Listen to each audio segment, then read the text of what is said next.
Theories. The claims we make to provoke thought in an attempt to predict the unknown. Because, you see, Hoyo loves to leave little breadcrumbs and references just for us to follow in search of the truth. And I, for one, have taken apart many of these trailers, events, and teasers during our time in Amphoreus, and I have made many claims, some wild, some plausible, and some absolutely over the top. And let me tell you, the utter euphoria I get from being proven right by this game had me walking around with my arms spread like Anaxa. I have discovered the truth of this world. Because it seems that nearly all of my claims have been proven right. And I hope you allow me this victory lap because I have been screaming this from the rooftops for months. Castros will be the demigod of death and rebirth, proven right. Castros will not become the demigod of death, but of rebirth. Amphoreus is in a time loop, proven right. This world gets reset every time it is destroyed, and the world resetting is that miracle. Black Swan having her own reasons for bringing us here to Amphoreus and hiding something, proven right. Part of me thinks these memories aren't just uncollected and all this was just a ruse for the Astral Express. Wouldn't be the first time we got duped into solving other people's problems. Finon being the sole survivor of the time loop, proven completely right. If Finon is the one who is fated to witness this miracle, he gets transported back in time to the very beginning. Anaxa being the one to figure it all out, also proven completely right. Because this guy didn't just figure out that the sky was fake. He might have also figured out that the world resets. The finality being the third path of Amphoreus, completely wrong.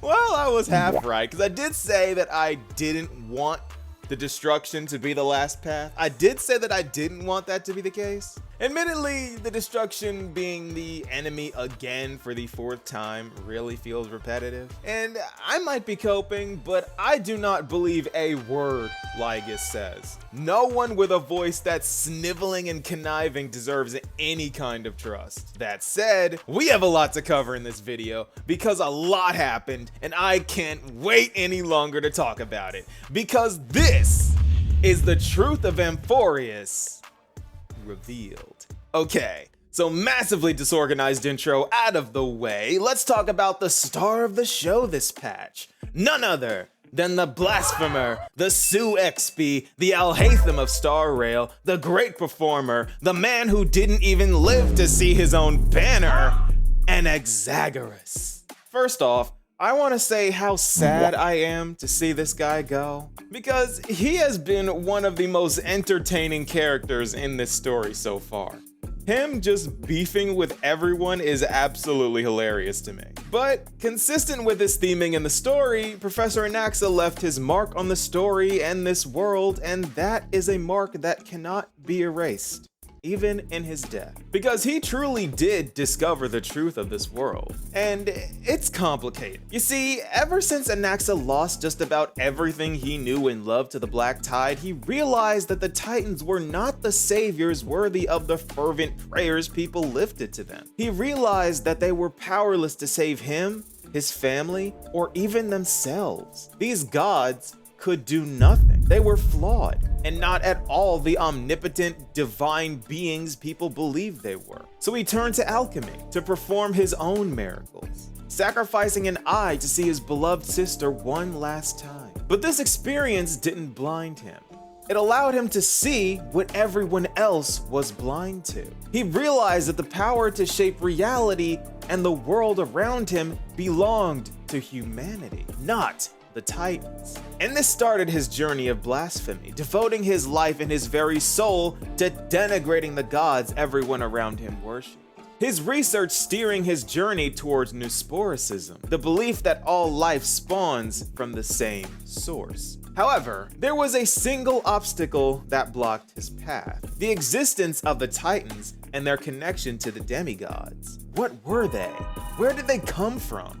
And why can't they save anything? In the pursuit of answering these questions, Anaxa performed experiment after experiment, trying desperately to figure out the secrets of the Titans. He knew that a living Titan would never be pressured into answering his questions, and a dead Titan could offer him nothing. But a dying Titan is the perfect subject for his most insane experiment yet. An experiment he had no way of performing until the black tide just happened to strike the Grove of Epiphany, leading to the assured downfall of the Reason Titan. So as everyone fled for their lives, Anaxa charged further into danger to take the core flame for himself, infusing it with his own soul, in an attempt to make himself a demigod. However, this only fused his soul with that of the dying Titan, and mutually assured both of their deaths. A price he was all too willing to pay, because he now had the key to the answers he desired. So with his life on a timer, he recognized that the vessel of a core flame is the best possible bargaining chip. So he set up a ruse to join the Council of Elders in order to get close to Kefali.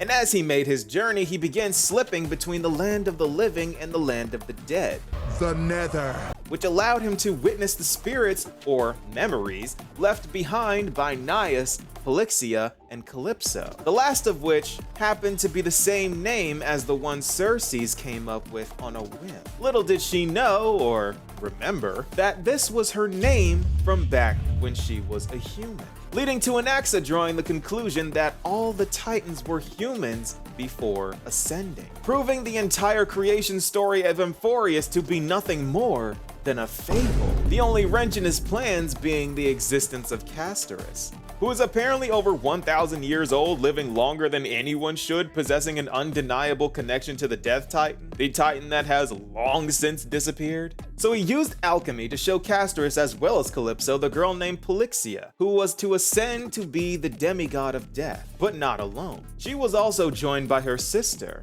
who was identical to Castorus. But in the cruelest turn of events, the trial of death required death, and the Castorus of the previous era chose to sacrifice herself for the sake of the flame chase. But not too long after ascending, Styxia couldn't stand the guilt of being the one left to live on, so she used alchemy herself to give new life to her sister, while disrupting the cycle of life and death for the entirety of Amphoreus, making it so that the souls couldn't find rest and would wander in limbo, rejected by both life and death simultaneously. And it was realizing this that guided Castorus into recognizing the true purpose of her existence. There could only be one twin, and it was her destiny to relieve Styxia of her duty and become the demigod of life and death, as the power was previously split in half, with Styxia having the death half and Castorus having the life half.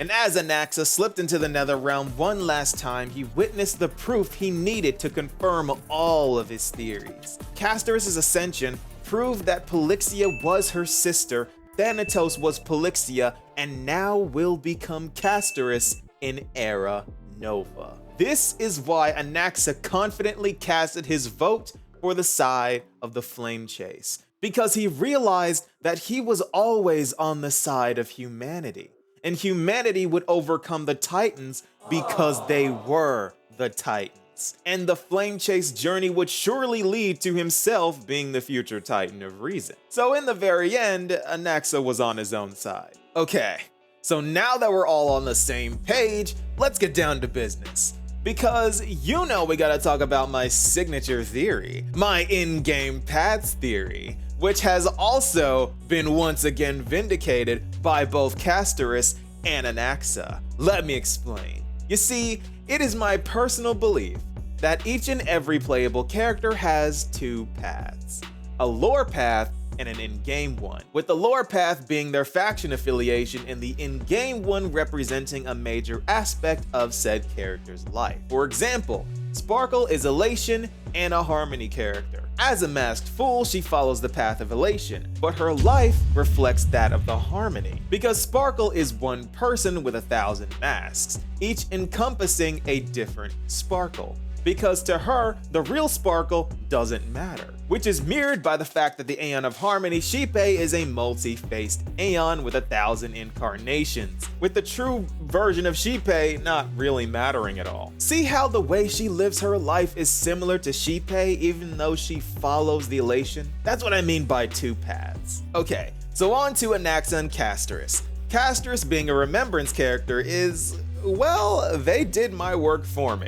because her entire journey was one of self-reflection and remembering who she was and who her sister was. And of course, the remembrance being the path of drawing strength as well as life from memories, so what other path could she be? And Anaxa is just as easy, because the erudition is basically the pursuit of knowledge and answering the universe's questions. That is the reason why Nous was created. And Anaxa quite literally solved the question of his world. What else could he be but erudition? Guys, this lines up so well. It's like Hoyo is doing this on purpose. Tribi lines up, Aglaya lines up, Maide lines up, and if Finan is a Hunt Path character, he will line up too. Because the Hunt Path is one of vengeance. The Aeon, known as the Rainbow Arbiter, wanders endlessly between worlds to destroy the undead beings that once poisoned their home world.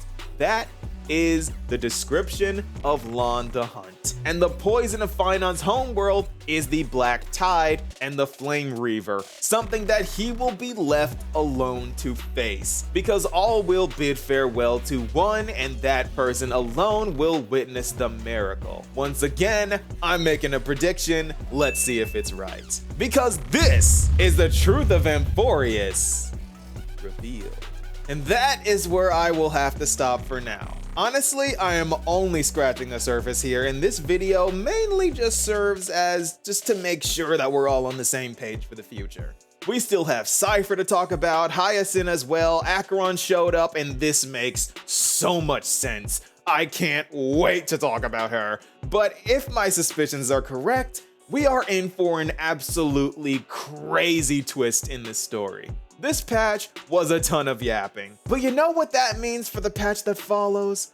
Utter chaos. And just in case my in-game paths theory just happened to pique your interest, I happen to have a whole series going over a ton of different characters. So you just happen to be in luck. I've been doing this for a while. I'm still just so hyped about the fact that so many of my theories have been proven right. I can't get over that, I'm sorry. I just need the finality to make an appearance at the very end. They're teasing it so much, and then they do the whole bait and switch with the destruction. I know it's gonna happen. I just know it's gonna happen. Oh, and don't even get me started on Herta, because she has somehow mastered the remembrance and the erudition. She's literally pulling a Fantilia right in front of our eyes. There's so much to talk about. And the potential Lord Ravager showing up? If it's any of the ones I mentioned before in my ranking the Emanators video, we are cooked.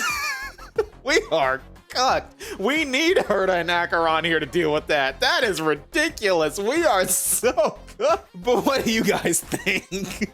Be sure to let me know, and I'll see you all in the next video. Peace, y'all.